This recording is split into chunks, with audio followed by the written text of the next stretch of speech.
नमस्कार, स्वागत है आपका हमारे चैनल पर। मैं हूं आपके साथ शिप्रा सैनी।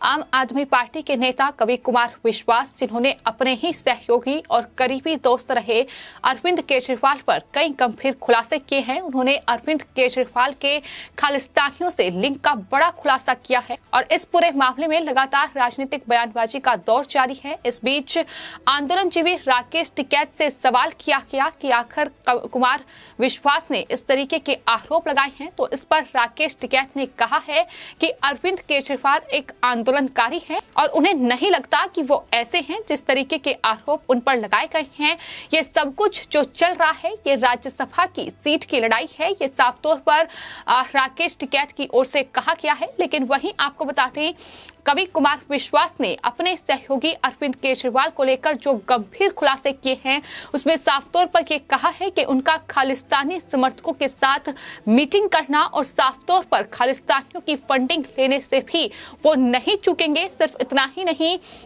अरविंद केजरीवाल एक स्वतंत्र राष्ट्र यानी खालिस्तान का प्रधानमंत्री बनने का सपना पाले हुए हैं। ये भी उनके पंजाब मिशन को लेकर बड़े खुलासे कुमार विश्वास की ओर से किए गए थे। और अब इस पूरे मामले पर राकेश टिकैत ने जिस तरीके का बयान दिया है, उन्होंने कहा है कि अरविंद केजरीवाल एक आंदोलनकारी हैं और ऐसा नहीं लगता है उन्हें कि वो इस तरीके से खालिस्तानियों का साथ देंगे।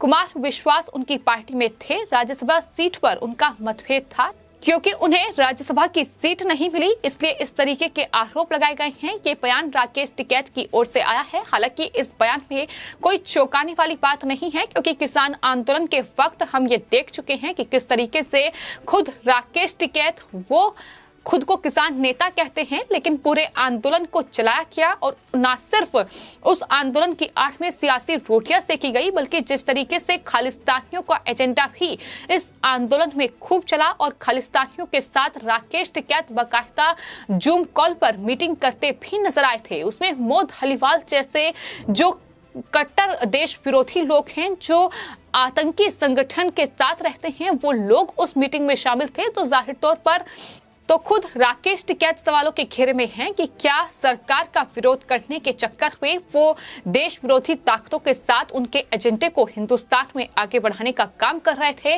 और उनका ये बयान सामने आया है। जाहिर तौर पर इस बयान में कोई चौंकने वाली बात है नहीं, क्योंकि न सिर्फ जूम कॉल मीटिंग, बल्कि आपको बताते हैं 22 नवंबर 2021 जब कृषि कानूनों को सरकार ने वापस लेने का फैसला किया, उसके बाद कोर किसान नाम के एक संगठन की ओर से अंतर्राष्ट्रीय वेबिनार आयोजित किया गया था, जिसमें भारतीय किसान यूनियन के प्रवक्ता राकेश टिकैत के अलावा कई खालिस्तानी शामिल हुए थे। और इस वेबिनार में टिकैत के अलावा खालिस्तानी समर्थक मोद हलीवाल, ISI के लिए काम करने वाला पीटर फेडरिक, मोनिका गिल, प्रीत कौर गिल, आशीष कौर, क्लाउडिया वेबवे समेत कई दूसरे लोग शामिल थे। यानी तमाम वो लोग थे जो प्रतिबंधित या तो संस्थाएं हैं या फिर अलगाववादी संगठन हैं, उनके तमाम लोग शामिल थे। यहाँ तक कि पाकिस्तान की खुफिया एजेंसी ISI के लिए काम करने वाला पीटर फेडरिक भी उस पूरे वेबिनार में पहुंचा था और उस वेबिनार का हिस्सा था, जिसमें राकेश टिकैत भी शामिल हुए थे। तो खुद राकेश टिकैत पर लगातार सवाल उठते रहे हैं कि क्या इस पूरे आंदोलन को इसलिए ही देश में 1-1.5 साल तक चलाया गया कि ताकि खालिस्तानी अपने एजेंडे को कामयाब कर सकें। तो सवालों के घेरे में राकेश टिकैत भी हैं। लेकिन फिलहाल सबसे बड़ा सवाल ये है कि अरविंद केजरीवाल और आम आदमी पार्टी जिस तरीके से पंजाब में लगातार चुनाव प्रचार कर रही है, वो लगातार पंजाब को जीतने का दावा कर रही है। पंजाब की जनता को बरगलाने की तमाम कोशिशें आम आदमी पार्टी की ओर से की गई हैं और कहीं ना कहीं सच्चाई छिपाई गई है कि किस तरीके से पंजाब को लेकर आम आदमी पार्टी के मंसूबे जो हैं वो सही नहीं हैं। आम आदमी पार्टी के मंसूबे कितने ज्यादा खतरनाक हैं, ये अब आम आदमी पार्टी के ही नेता कुमार विश्वास ने खुलासा किया है। और इस पूरे मामले के चलते फिलहाल कुमार विश्वास को लेकर अब केंद्रीय गृह मंत्रालय ने बड़ा फैसला किया है। वाई कैटेगरी की सुरक्षा उन्हें दी गई है।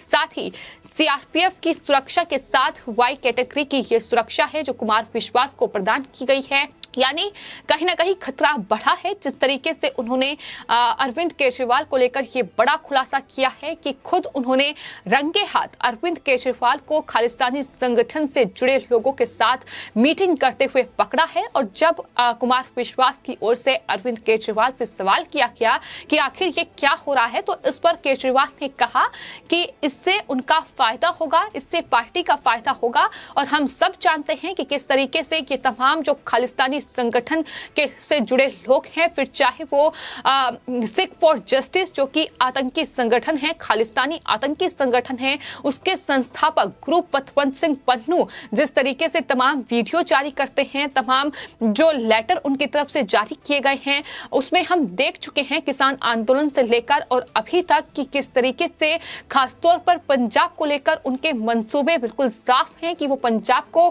भारत से अलग करना चाहते हैं, एक अलग राष्ट्र बनाना चाहते हैं। इस तरीके के मंसूबे हैं और कहीं ना कहीं इससे ही जुड़ा खुलासा जो है वो कुमार विश्वास की ओर से किया गया है। तो साफ तौर पर सवाल खड़े होते हैं और यही वजह है कि फिलहाल आम आदमी पार्टी और अरविंद केजरीवाल सवालों के घेरे में हैं।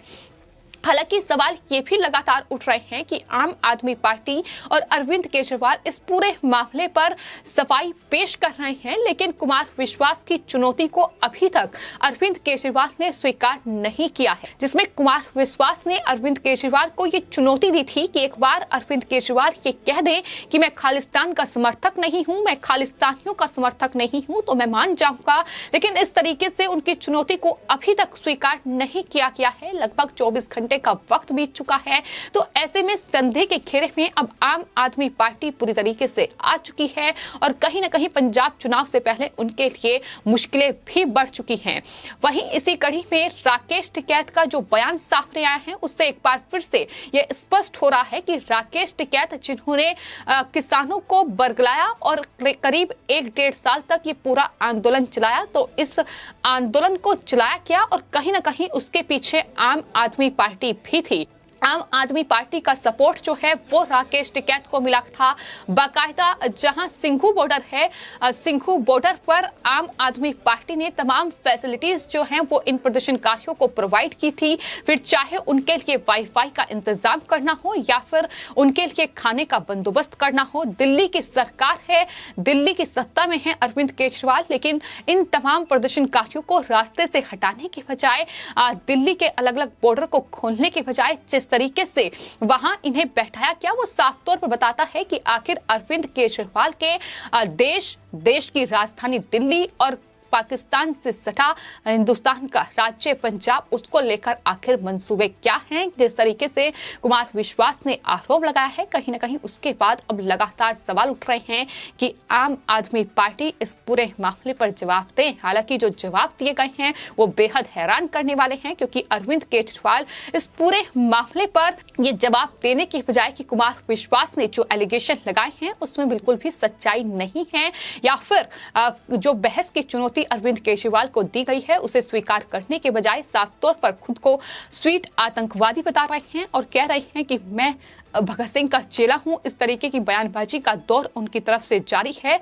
तो अपने आप में ये हैरान कर देने वाला खुलासा कहीं ना कहीं अब पंजाब में हड़कंप मचा चुका है और पंजाब की सत्ता में कहीं ना कहीं एक बड़ा परिवर्तन ये खुलासा ला सकता है, क्योंकि अगर इस तरीके से खालिस्तानियों के साथ संबंध, उन्होंने साफ तौर पर यह कहा कि अलगाववादी और खालिस्तानी संगठनों के साथ अरविंद केजरीवाल ने मीटिंग की है, तो ये अपने आप में चौंकाने वाली बात है कि जहां एक तरफ देश के प्रधानमंत्री और केंद्र सरकार देश को एक सूत्र में बांधने और पिरोने की कोशिश में लगी हुई है, वहीं इस तरीके से राजनीतिक दल सिर्फ और सिर्फ सत्ता पाने के लिए देश को तोड़ने की साजिश का हिस्सा बन चुके हैं।